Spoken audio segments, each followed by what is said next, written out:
અમદાવાદમાં Hathisingh visual art centre ખાતે artist Rajendra કડિયાનું સોલો એક્ઝિબિશન યોજવામાં આવ્યું હતું. Face surface painting as process સાથે Hathisingh visual art centre Ahmedabad ખાતે શરૂ થયું છે. આ એક્ઝિબિશનનું ઉદ્ઘાટન 17 માર્ચ 2026ના રોજ યોજાયું હતું અને તે 22 માર્ચ 2026 સુધી રહેશે. આ પ્રદર્શનમાં મિક્સ મીડિયા પેજ પર એક્રિલિક અને ટેરાકોટા સોરાસ પર બનેલી નવી કૃતિઓ રજૂ કરવામાં આવી છે. રાજેન્દ્ર કડિયા માનવ ચહેરાને પરંપરાગત પોર્ટ્રેટ તરીકે નહીં પરંતુ એક ક્રિએટિવ સરફેસ તરીકે જુએ છે, જ્યાં ગેસ્ચર, ટેક્સચર, મેમરી એક સાથે આવે છે. કલાકારની પેઇન્ટિંગ પ્રક્રિયામાં રેખાઓ અને રંગોના સ્તરો ધીમે ધીમે સપાટી પર ઉભરતા જાય છે.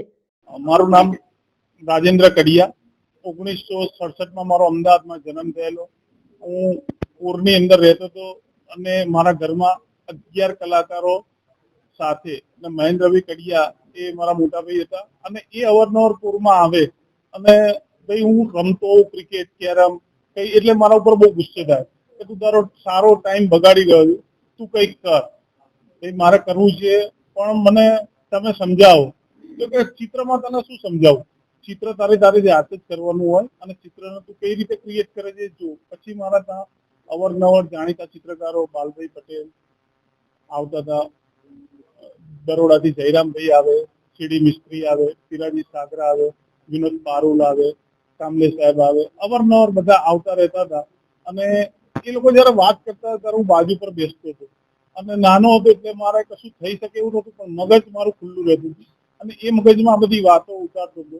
હવે એ વસ્તુ મને અંદર એક દિલમાં એક એવું ગર્જ કરી ગઈ હતી કે ભાઈ આ બધા સારા માણસો છે, સારી વાતો કરે છે, તો મારે પણ કેમ પેઇન્ટિંગ ના શીખવું.